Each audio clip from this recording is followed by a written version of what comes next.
অধ্যক্ষ মহোদয় অনুমতি দিলে আমি এই সংক্রান্ত একটি স্টেটমেন্ট হাউসে রাখব। প্রথমত, মাননীয় হুমায়ুন কবির যে বক্তব্য রেখেছেন, এই বক্তব্য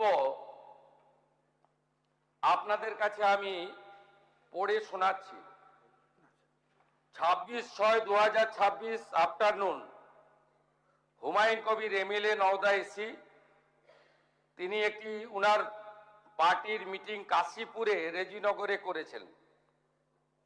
সেখানে তিনি বলছেন, এই যে অনামিকা ঘোষ, সে ভোটে হেরে মনে করছে আমি এমএলএ, এখানে ভোটে হেরে বিজেপি মনে করছে আমি এমএলএ, এখানে এখন আস্ফালন করে বেড়াচ্ছে।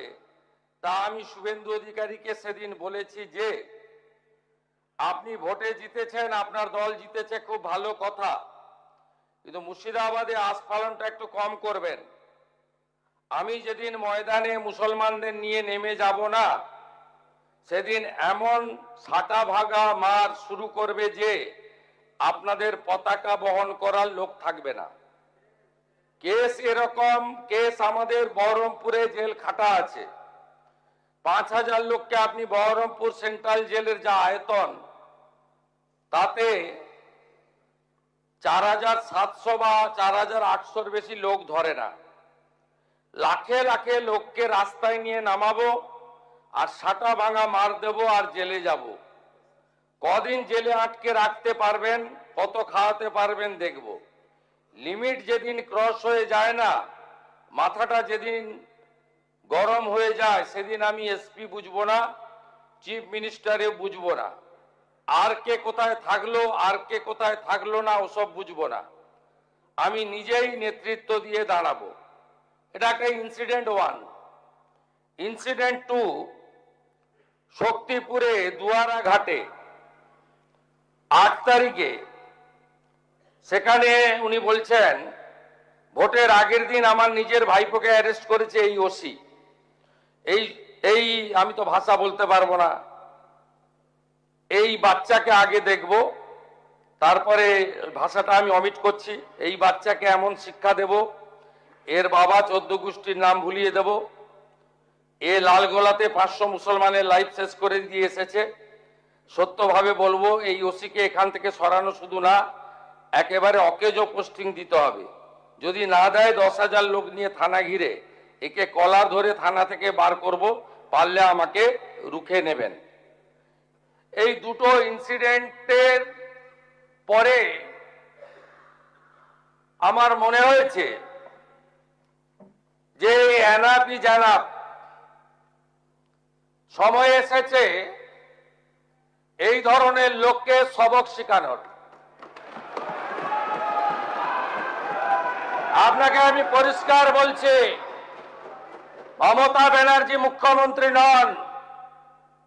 আপনি দুর্বল মুখ্যমন্ত্রী পেয়ে যা খুশি করেছেন, যা খুশি বলেছেন। আমি আপনাকে বলে গেলাম, আমরা দুটো এফআইআর স্টার্ট করেছি।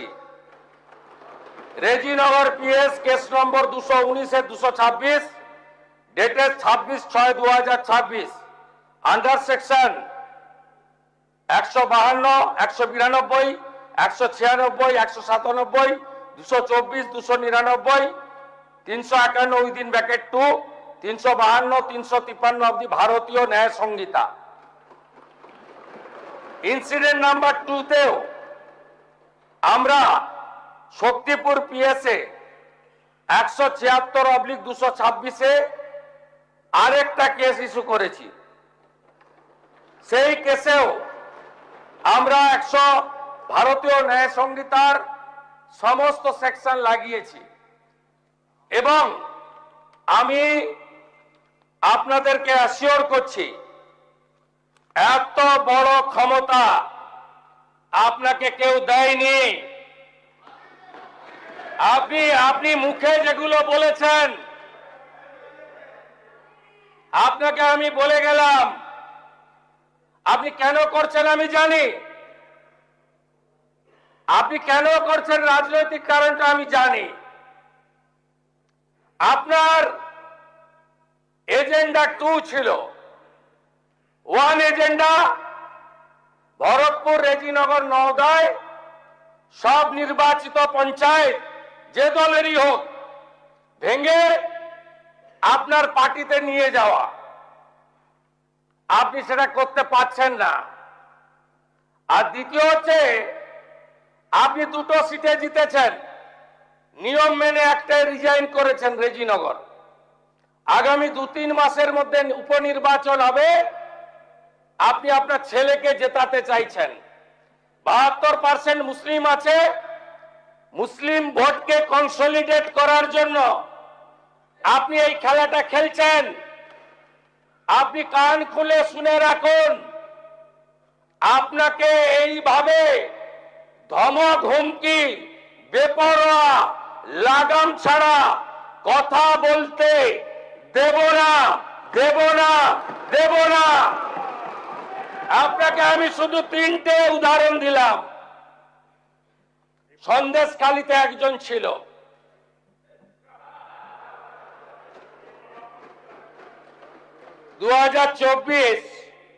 পয়লা জানুয়ারি বলেছিল তৎকালীন বিরোধী দলনেতা এলে তার হাত কেটে পায়ে, পা কেটে হাতে লাগাবে আর চামড়া ছাড়িয়ে মেদিনীপুরে পাঠিয়ে দেবে। ওর অবস্থা কি হয়েছে সবাই দেখেছে। একই টোন ছিল। আরেকটা জীবনতলার গুন্ডা ক্যানিং ভারত, ওর অবস্থাও কি হয়েছে দেখতে পাচ্ছে সবাই। আরেকটা পুষ্পা ঝুঁকে গায়ে নেই, এমন ঝোঁকা ঝুঁকেছে খালি পায়ে, ছোট প্যান্ট পরে, কান ধরে উঠবস করতে করতে যাচ্ছে। আপনাকে আমি বলে গেলাম পুলিশ তার ব্যবস্থা নেবে। আর আমি 1 সপ্তাহ পরে মুর্শিদাবাদে যাচ্ছি। আমি প্রমাণ করে দেব ভারতবর্ষের সংবিধান, আইন শেষ কথা বলে, কোন বাপের আবাদ শেষ কথা বলে না। আপনাকে সংযত হওয়ার, সতর্ক হওয়ার, এই ধরনের কথা প্রত্যাহার করার এবং ভবিষ্যতে এই ধরনের কথা বলার আগে 25 বার ভাবার হুঁশিয়ারি দিয়ে আমি সবাইকে আশ্বস্ত করছি। আপনারা ভাবছেন কেস হয়েছে, অ্যাকশন কবে হবে? যারা ওকে ডেকেছিল এই সভাতে তাদেরকে আগে তুলব, তারপরে আপনার কাছে যাব। যা করার করব আমি আশ্বস্ত করছি আপনাদের।